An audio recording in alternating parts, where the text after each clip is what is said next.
Long ago, deep in the cold darkness of space, a signal was sent. It came from a small human station orbiting a dead planet. The signal was short, clear, and dangerous. This is Earth Outpost 9. Warning: do not attack humans. They will not forgive. They will not let you escape. Then, silence. The station that sent the signal was quiet for years. Dust gathered on its broken antennas, the lights went out.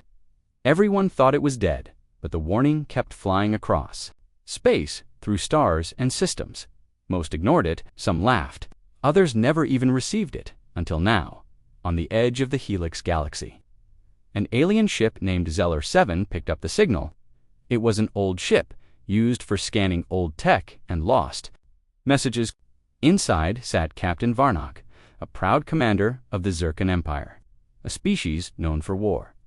His eyes narrowed as the warning played on the screen.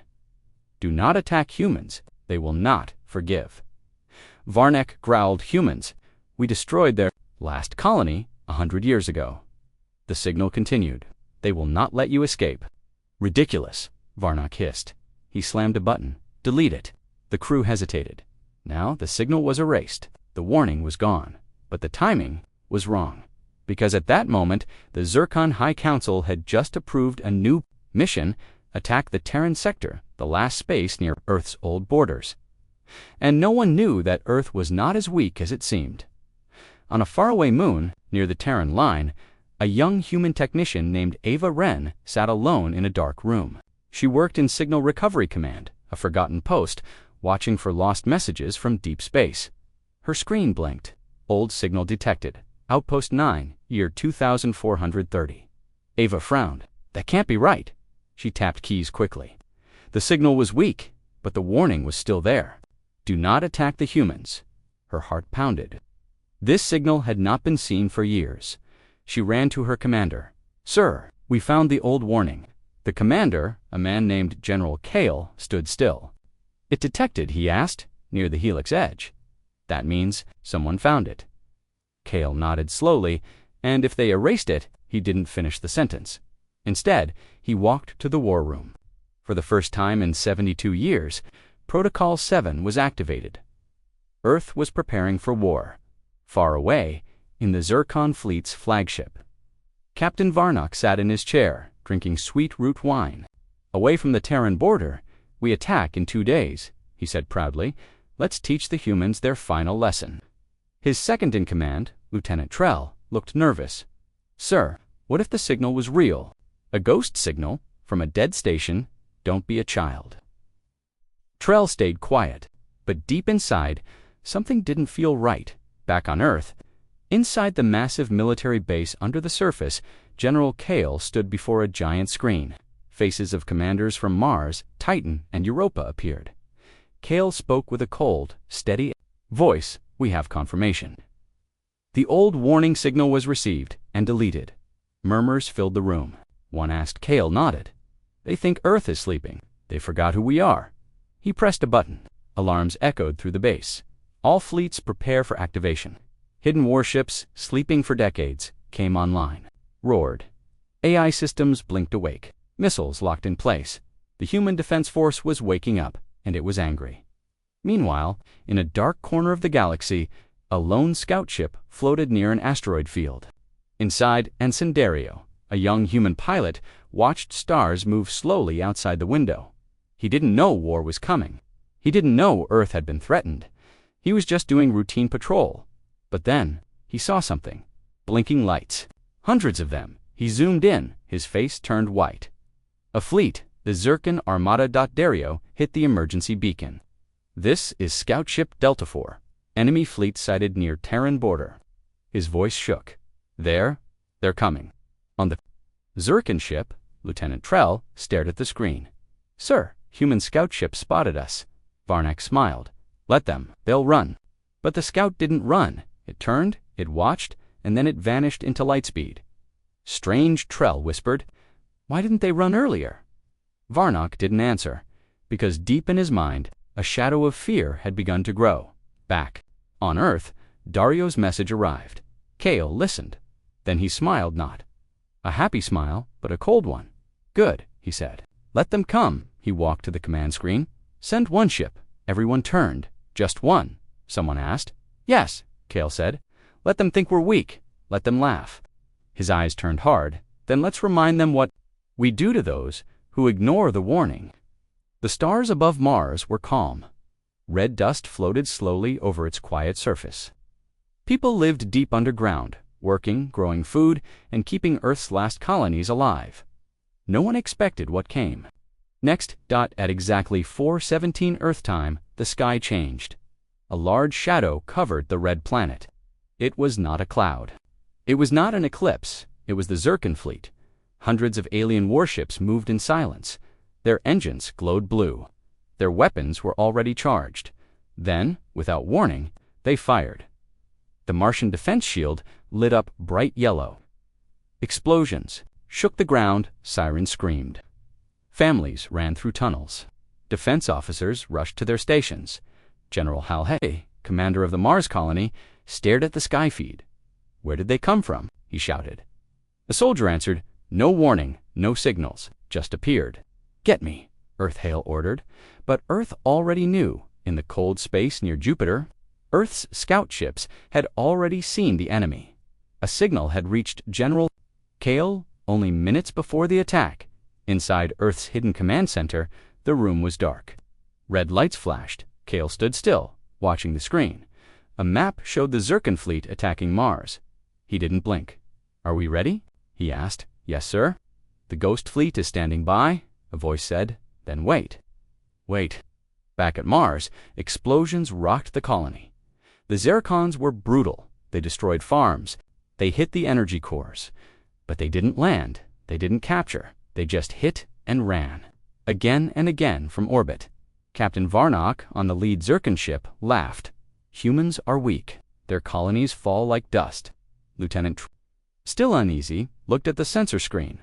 No response from Earth, not even a single ship. Varnock smirked. "See, we've already won." But he didn't notice something small on the radar. A small blip. A human. Signal. One ship. It came from Earth, fast, too fast. The Phantom-class destroyer, call sign HDS Revenant, left Earth orbit at full speed, black as space. No lights, no heat. Signature. The ship was silent, but deadly. Inside was Commander Red, a legend among human forces. She had fought in the last galactic war. People said she once destroyed an entire pirate fleet alone. Now she was headed for Mars. She didn't smile. She didn't speak. She just looked at the screen and said, "Engage stealth. I want the first shot." Back in Mars orbit, the Zircons continued their strike. No resistance, no defense. Then, boom! One of the Zircon destroyers exploded. No warning. No missile trail. Just fire and metal. Varnock jumped from his chair. "What was that?" Another ship exploded. Then another. "Where's it coming from?" Terrell shouted. "No idea." The Zircon radar showed nothing. But one by one, their ships were falling. It was like something was hunting them. Commander Red moved like a ghost. Her ship flew between the enemy fleet. Energy blades and EMP waves. Zer can ships spun in confusion. The pilots screamed. Alarms filled their decks. Still, they saw nothing. Inside the HDS Revenant, Red gave a simple order. Target command ship. Varnock's ship shook violently, shields down to 30%. Someone shouted. "We can't see the attacker," Trell yelled. "We must retreat." But before Varnock could speak, the screen turned black. The front window shattered, and through the broken glass, he saw it, a human warship, sharp, silent, black, like death. The Revenant. The humans sent no message, no mercy. They didn't ask for surrender, they just attacked back. On Earth, Kale received the report. "Enemy fleet scattered," a voice said. "Revenants still operational." Kale smiled coldly. "Good. That was just one ship. Let them wonder how many more we have. The galaxy, remember, we warned them." The battle over Mars was over. The enemy had fled. Only pieces of the Zircon fleet remained floating in silence. Burning in space, the sky was quiet again.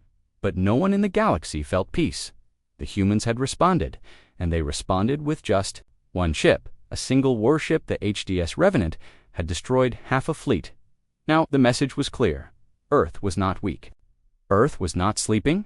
Earth was ready far beneath Earth's surface. Deep inside Fort Exodus, alarms echoed through dark metal halls.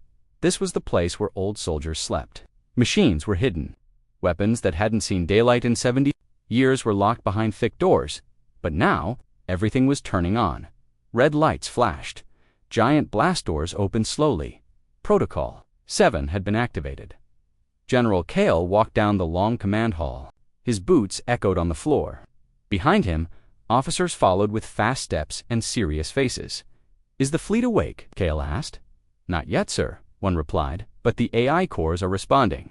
Kale stopped at a giant door marked Project. "Silent Wrath do not open without council order." He placed his hand on the scanner. It turned green. The door opened with a loud hiss. Inside was the real strength of Earth. Massive warships rested on dark platforms. Some were half the size of a moon. Others had strange, sharp designs, silent, deadly, and fast. They had names written on them: HDS Phantom, HDS Iron Fang, HDS Ghostwind, HDS Judgment. Each one had a dark past. Each one had fought in the Great Orion War. And each one had been kept secret, buried deep under Earth in case the galaxy forgot the warning. Now, they were waking up in another part of the base. Human soldiers stepped out of cryosleep pods. Men and women, young and old, their bodies frozen in time. Now opening their eyes, they were called the Forgotten Force. Chosen for one purpose: defend Earth when no one else could. Commander Red stood among them. She had returned from Mars with one message. They didn't listen. Now we finish it. Meanwhile, in the Zircon capital, panic had begun. News of the Mars defeat had spread fast. Leaders shouted at each other in the council chambers. "We sent 300 ships." One screamed, and they lost to one human vessel. Another shouted, "Impossible." General Korth, leader of Zircon military forces, slammed the table. "We need more troops. We must strike Earth now." But one old alien, High Scholar Venner, stood slowly. He looked around the room with cold eyes. "We were warned," he said quietly, "many years ago, a signal from Earth's outer systems." The others stared at him. "No one believed it," he continued. "But the humans, they keep their promises." Back on Earth, massive doors opened on the planet's surface, from under the ice of Antarctica, from the caves of Africa. From the deep oceans, Earth's warships rose. Hundreds of them, some with pride. A child asked her mother, "Are we going to war?" The mother looked up at the ships. "No," she said, "war is coming to us." Inside the Global Command Center, Kale stood before the fleet's communication screen.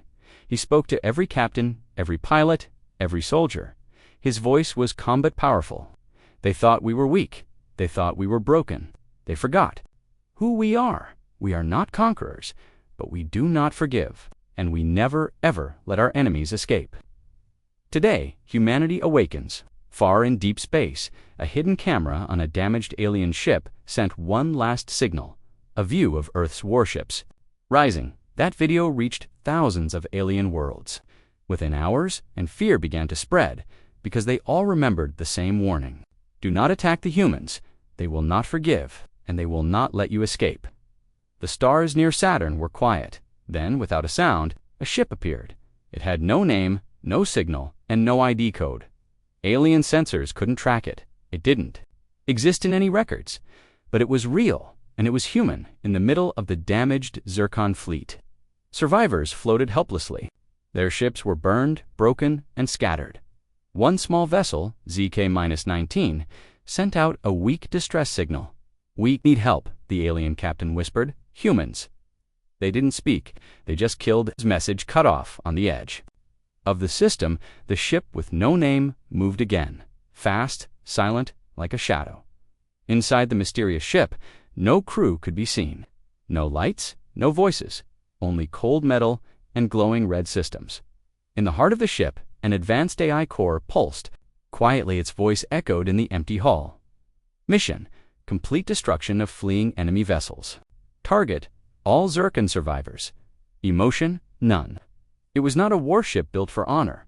It was built for one purpose: hunting, back on Earth. General Kale stood in silence. One of his officers stepped forward. "Sir, the prototype ship has reached Saturn orbit." Kale nodded. Did it engage the enemy? The officer looked uneasy. No survivors, sir. Even unarmed escape pods were removed. Cale's face stayed cold. They started this war, he said. They don't get to run. In the Zircon capital, the last surviving Admiral Gorvac was shaken. He had just watched a secret recording taken from a long-range drone. It showed the ship black as night. No name, no signal, no chance to escape. One alien officer whispered, "It's not a ship, it's a ghost." Another said, "It didn't fire like normal weapons. It melted ships." High Scholar Venner stood again. "I told you," he said. "The humans are not like us. They don't ask for peace. They give one warning, and if we ignore it..." He let the sentence die back in space. The nameless human ship drifted near the remains of the fleet. It sent no signal. It only recorded the silence. Its AI spoke again. Enemy retreat confirmed. 0 survivors. Uploading terror footage to known alien networks. One small camera on the ship sent out a message not in words, but in fear. Alien commanders across the galaxy received the video. What they saw was worse than war. Ships being destroyed without warning. No demands, no mercy. Only a silent shadow, killing everything in its path. On a planet called Relvaxix, alien soldiers dropped their weapons after watching the footage. One commander cried, "We cannot fight this." On another moon, a king screamed, "Why did we not listen?" But it was too late. The message had changed now. No longer just a warning. Now, it was a reminder. If you strike Earth, you will be hunted. You will not escape, even if you beg. Inside Earth's war room, Cale looked at the map of the stars. Red lights showed the systems under Zircon control. One by one, they began to blink. Not because of attack, but because of surrender. ZER can. Ships were retreating. Colonies were shutting down. No one wanted to fight anymore, but Earth wasn't finished. Cale turned to Commander Ray. "Deploy the second wave." She nodded. "Where?" Cale pointed to 3 systems. They begged for peace, too late. He paused. Now they'll understand what silence costs. And in the cold of space, the nameless ship turned toward its next target. It had no crew, no fear, and no heart, only a mission. Find them, follow them, finish them. No alarms were heard, no giant fleets appeared, no warnings came, but still. Ships were vanishing. Alien outposts went dark. Zircon patrols never returned. It was not a war like before. It was a silent war, and it had already started. Across 3 star systems, Zircon forces were preparing for defense. They built shields. They trained soldiers. They placed sensors in every orbit. But nothing worked, because the humans didn't send armies. They sent shadows at Station Vartel. A large Zircon base floated near a red dwarf star. Captain Zerth stood on the command deck, watching the scanners. Nothing. "Unusual, sir," his officer said. CER nodded. "Good. If the humans come, we'll be ready." Then the lights blinked for just a second. "Power dip?" he asked. "No, sir. We're fully charged." But when the lights came back through, ships were gone. No explosions. No sound, just gone on the other side of the galaxy. Disable communication centers. Leave no trace. Emotion. No rest, only the mission. Back on Earth, General Cale stood before a large display. Red lines moved across the screen, showing every successful strike. Commander Red entered the room. "We've lost no ships," she said. Cale nodded. "They can't fight what they can't see." "They wanted a war," he added. "Is there reward?" Alien leaders panicked. Messages flew between planets. What is happening? Who is attacking? But no one had answers. Even their best sensors saw nothing. And that was the scariest part. In the Zircon system of Drellin 5, a hidden research base exploded. No missile had been seen. No ship detected. The explosion came from inside their own reactor. Had been hacked. A single line of code had done it. Planted by a human spy. Months ago, now activated, aliens across the galaxy began to feel it. Fear. Not fear of a big battle, but fear of something worse. Not knowing when death will come. Not knowing who's next. Not hearing a sound until it's over. At night, Zircon soldiers slept with their weapons. But in the morning, half were gone. In the cities, Alien leaders gave speeches. Do not fear the humans. We are strong. But the crowds didn't cheer. They watched the skies. They waited for the silence. In a secret alien base deep underwater, a Zircon engineer tried to send a distress call. He whispered, "They're here. I can hear them." Moving through the vents, then static. The message was never finished. One alien general cried during a broadcast, "Where are they?" He shouted, "Where are the human ships?" The answer was simple: everywhere and nowhere. On Earth, Kale walked through the launch bay. More human warships were being activated. They had names like Shadowblade, Whisperfang, Black Rain ships, designed to strike without warning and vanish again. This was Earth's new way of war, not with fire, but with fear. The message had changed again. Not just a warning, not just revenge. It was a hunt. You started this. We warned you. Now we finish it. Silently, in deep space, the Zircon fleet was falling apart.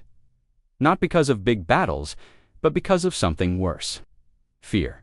Commanders were no longer planning attacks. They were looking for ways to escape, but it was already too late. On the edge of the Kelmore sector, Admiral Rothan ordered a full retreat. "Leave the outer systems," he shouted. "Fall back to Zircon Prime." His ships turned, engines flared. They moved fast, desperate to get away. But as they entered hyperspace, one by one, they disappeared. Not into safety, into nothing. Human traps had been set, invisible mines in hyperspace lanes, cloaked satellites, waiting in exit zones. The moment the Zircons tried to run, the traps were triggered. Boom, boom, boom. No warning. No escape, just fire in the darkness. Inside the human war room, General Kale stared at a blinking map. Each red dot meant a destroyed enemy ship. They were vanishing faster than anyone expected. Kale turned to his officers. They thought they could run. They forgot, he said coldly. We don't let enemies flee. In the Zircon capital, High Council members argued, we must send peace offers. One shouted, they won't answer. Another replied, they don't negotiate. The room fell silent. Then one voice spoke, find someone who escaped. But no one answered because no one had escaped in a cold sector near a dying star. One small Zircon ship drifted alone. Its engines were damaged. Its pilot, Commander Relas, was bleeding. He opened a channel. Earth forces, please, I surrender. I'm not your enemy anymore. No reply, only silence. Then a shadow moved behind his ship. He looked at the screen. It was the nameless human vessel. He screamed. Then everything turned white. Back on Earth, Commander Reg sat in the dark reviewing footage. Every surrender attempt, every escape, every silent kill. She leaned forward and whispered, they had a choice. We gave them a warning. They chose war. Now they live with the answer. The galaxy began to change. Trade routes closed. Alien kings locked down cities. Even criminal pirates stopped flying because it wasn't just Zircons dying now. Anyone helping them was a target too. On Tarlan 3, an alien merchant sold fuel to a Zircon scout. 3 hours later, his ship was gone. On Villar Moonbase, a doctor treated a wounded Zircon. By morning, the base had exploded from inside. The message was now understood across the stars. No one runs. No one hides. If you help the enemy, you are the enemy. In quiet rooms, young alien cadets watched secret videos, clips of human ships attacking without sound, footage of black warships with no names, recordings of generals begging for mercy. They asked their teachers, why didn't we listen? Earth never forgot, Earth never forgave, and Earth would never let them escape. Long ago, before the war started, before the first alien shot was fired, before the first human colony was attacked, a signal was sent, a quiet, simple message. It came from an old Earth outpost floating near a dead planet and said only this: we are the people of Earth. We do not seek war. But if you strike us, we will answer. We will not stop, and we will not forget. Most of the galaxy never heard it. Others ignored it. But now, in the middle of destruction and silence, they wished they had listened. On a damaged Zircon ship, a young alien soldier named Kren sat alone in a dark control room. His commanders were dead. The ship was not flying anymore. He was the last one left. His claws shook as he replayed a broken signal, something old that had just appeared on the comms. It was the warning. He listened carefully. The human voice was calm, not angry, just honest. Kren's eyes filled with fear. "We were warned," he whispered. "We laughed. We thought humans were soft." He leaned back in his seat. We were wrong. Far away, on a planet called Ilox Prime, a group of alien scientists uncovered a human probe. It had been drifting for 50 years. They opened it and found a data chip. Inside was the same message, the original warning from Earth. They played it. In front of the Planetary Council, one elder broke into tears. "This was never a secret," he said. "We just never cared." Now, their people were dying. Their ships were burning. Cities were going dark. And no one could stop it. Back on Earth, in the underground archive vault, Commander Reg stood in front of a dusty old screen. On it played the same signal over and over again. She had seen it many times, but today she watched it with a different feeling. Not anger, not pride, just sadness. She turned to General Kale. "They were told," she said. "We gave them a chance." Kale nodded, and they spit on it. He looked at the giant star map in front of him. Red markers showed destroyed fleets. Gray ones showed planets that had surrendered. But a few yellow lights remained the last Zircon strongholds. "They still think they can survive," Kale said. "They still hope." Red stared at the yellow lights. "They won't." In deep space, the nameless human ship received a signal, a private message from an alien Chida, plea for peace. The AI on board paused for a moment, then responded with just one sentence. "Your leaders were warned." Now, all must face the storm they called. On a small moon, Krenth, a young alien soldier, tried to surrender. He turned on every beacon. He made his ship visible. He opened all channels. "Please," he said. "I know what we did. I know we ignored the message, but not all of us wanted war." No one answered. But then, a human scout ship appeared. It did not fire. Instead, it sent back the original signal, just the voice. No weapons, no threats, just words. Kren cried because now he understood, and it was already too late. In the capital of a neutral alien planet, a monument was built. It showed a simple figure, human soldier holding a broken warning sign. Below it, a carved sentence read, "The message was sent, we chose not to listen. Now, we live in silence." The galaxy had changed. No one made jokes about Earth anymore. No one questioned their power. And across every star system, even in places humans had never been, one message kept playing, over and over again. "This is Earth. We do not seek war. But if you bring it to us, we will end it." The Zircon Empire was dying, one system at a time, one ship at a time, one silence at a time. And now, they were ready to make one final stand on the edge of the Draction Belt. Where icy moons floated like frozen knives, the last Zircon fleet, gathered over 1,000 warships, stood side by side. Big ones, fast ones, hidden ones. Every weapon charged. Every soldier armed. General Vorak, the last surviving commander, shouted across the fleet. "Today, we fight. Today, we stop running. We may die, but we will show the humans our strength." The alien ships roared, but deep inside, many of them felt fear back on Earth. General Kale stared at the final report. The last fleet had gathered. Location, Draction Belt. Strength, massive. Status, ready for battle. He turned to Commander Reg. "It's time," he said. Red nodded. She didn't ask for more orders. She already knew what to do in space. The human fleet moved, not loud, not slow, silent, precise, deadly. Over 300 human warships entered the belt without a single signal. They were outnumbered. But no one cared, because these weren't just ships. These were the black vessels, the most advanced, most feared, and most deadly crafts ever built by mankind. They didn't come to negotiate. They came to finish it. The battle began. With silence, no warnings, no opening messages, no peace talks, just one Zircon ship exploding in a burst of blue light. Then another, then 5 more, then 20. The sky turned into fire. The ice moons reflected the red glow of war.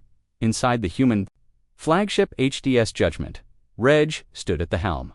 Her face was calm, her voice cold. "Target lead ship, break their center. No mercy, no survivors."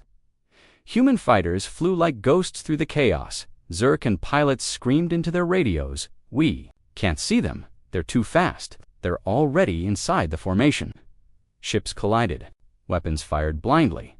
But the humans never stopped. They moved like they knew. Every weak point, because they did. Back on the Zircon command ship, General Vorak roared in anger. "They're killing us!" he shouted.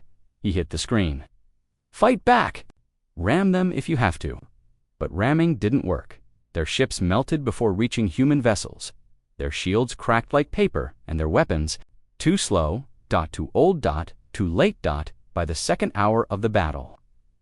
Over 700 Zircon ships had fallen. By the third hour, it was 950. Only a few remained damaged.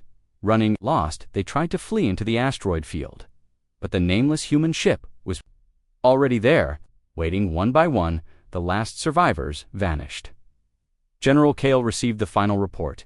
He read it once, then said just 2 words, "It's over." Across the galaxy, the news spread fast. Zircon Empire destroyed. 1,000. Ships gone. Earth wins without peace talks. Alien leaders everywhere watched the battle footage with wide eyes, and they understood something important. Earth doesn't want war, but if war comes, Earth doesn't lose. On neutral worlds, artists painted the Draxian battle. They didn't paint heroes, they painted shadows, ships with no names, weapons with no sound, eyes that never blinked. One painting was called "The Day the Galaxy Saw the Cost of Ignoring Earth." Some aliens still didn't understand how Earth had become this powerful. Others remembered the warning, the silence, the long wait, and then the response. The Zircons had attacked first. They thought humans would fall, but instead they watched the fall of 1,000 ships. The war was over. The Zircon Empire was no more. Their last fleet was gone. Their leaders were dead. Their homeworlds were silent. And now, for the first time in years, the galaxy was quiet.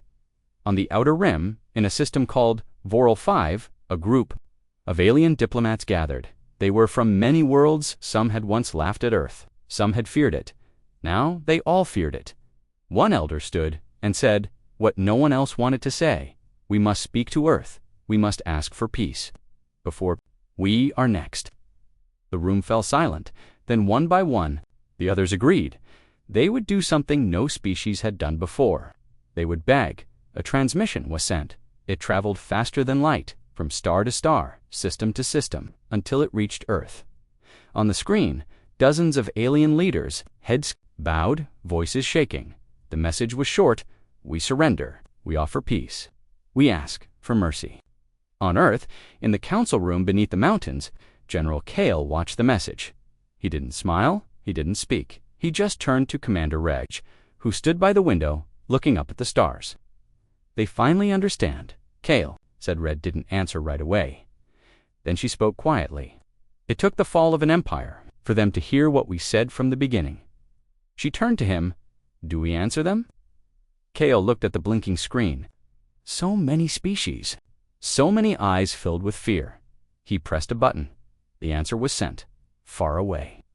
In the Voral system, the alien leaders received Earth's reply. It wasn't a speech. It was just the same old message, the one Earth had sent before the war. The warning they ignored. It played again. "We are the people of Earth. We do not seek war. But if you strike us, we will answer. We will not stop, and we will not forget." After the message, one final line was added. "You now understand." Across the galaxy, peace treaties were signed. Alien fleets were disarmed. Borders were opened. Prayers were spoken in temples, never meant for humans. And on every planet that once mocked Earth, statues were built. Not of Earth's heroes, not of its ships, but of the message. The warning, some said, Earth had become a monster. Others said Earth was just tired of being pushed. But one thing was now clear to all. Peace would only exist if Earth allowed it. On a quiet night, aboard the nameless human ship, the AI received one final message from a child on a distant world. The child said, "Will the humans hurt us now?" The AI answered simply, "Not if you never raise your hand." Against us, the screen went dark, the ship moved forward, and the stars were quiet again. The war was over. Peace had returned. The galaxy was quiet again, but Earth stayed silent. No celebration, no victory parades, no messages of power. The humans had vanished, back into the dark, alien worlds rebuilt. Broken alliances were fixed, but everyone remembered what silence meant now, because Earth's silence wasn't peace. It was a warning on a small desert moon called Volta Prime. An old alien scholar sat with his students. He pointed to a black stone tower. The tower had no name, no flag, no weapon, but it stood, tall, built by humans. "Do you know what that is?" the old one asked. The students shook their heads. "It is a reminder," he said. "It's what the humans left behind after saving us." One young alien asked, "Why don't they speak anymore? Why don't they send messages?" The old one smiled sadly. "Because they only speak when the galaxy refuses to listen." Some believed Earth had hidden itself forever. Others thought their warships still watched from the shadows. There were whispers. "I saw a human ship on the edge of our system. They walk among us, silently." Observing, they never truly left. No one knew for sure. And that mystery kept the galaxy very, very careful. One day, a new species entered space. Young, brave, curious, they asked their elders, "Who controls the stars?" And the answer came in a whisper. "Earth doesn't control the stars. Earth simply watches." In the darkness between galaxies, deep beyond the charts, a massive human station floated, no lights, no signals, no movement. Inside, thousands of humans lived and trained. They didn't talk of war. They didn't speak of victory. They trained in silence. They studied every new signal. They listened to every whisper of danger. And they waited because Earth had learned a hard truth. Peace is only real when you're strong enough to protect it. And so, they stayed quiet. They stayed hidden, but they never stopped watching. Final transmission: classified message from General Kale to all commanders. The galaxy now understands. But understanding fades. Silence is our final warning. Should they forget again, we will remind them.